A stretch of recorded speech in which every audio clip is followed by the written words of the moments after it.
स्वागत है आप सभी को मेरे अपने YouTube चैनल नो एमडी के। आज मैं आपको एक सच्ची घटना सुनाने जा रहा हूँ, जिसे सुनने के बाद आपके पैरों तले ज़मीन खिसक जाएगी। आप यकीन नहीं करेंगे कि ऐसा भी क्या हो सकता है। तो चलिए शुरू करते हैं।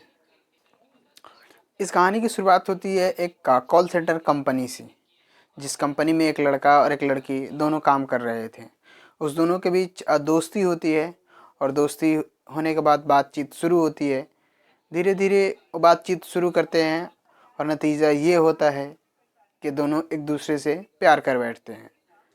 दोनों अपने जीवन अच्छे से व्यतीत कर रहे थे और उसके बाद वो दोनों लिव इन रिलेशनशिप में रहने लगते हैं। जब बात लड़की के घर वालों को पता चलता है तो उसका विरोध जताते हैं।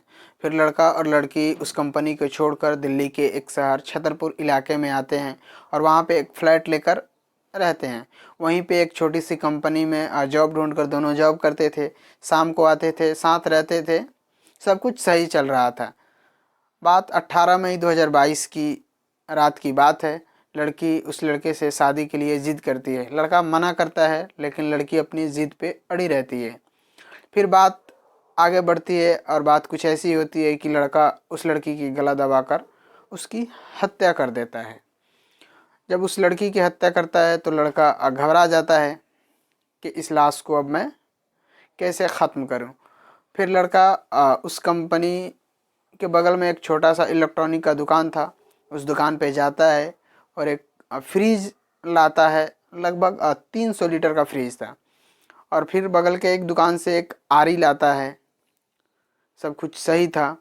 फिर लड़का रात को 9 बजे के बाद उस लाश को 35 टुकड़ों में काटता है और हर एक टुकड़ा को प्लास्टिक में पैक कर उस फ्रिज के अंदर डाल देता है।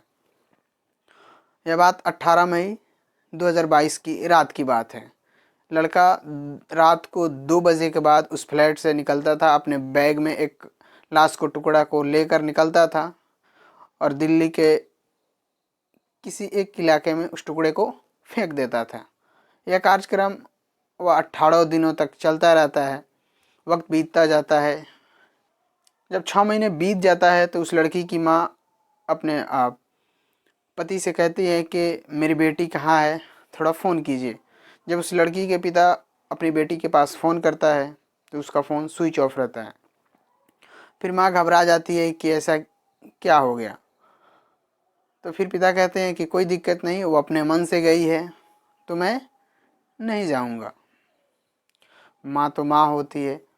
फिर पिता मुंबई से सीधे दिल्ली आते हैं, उस छतरपुर इलाके में जिस फ्लैट में वो दोनों रह रहे थे। जब वहाँ आते हैं तो देखते हैं कि वहाँ पे ताला बंद था।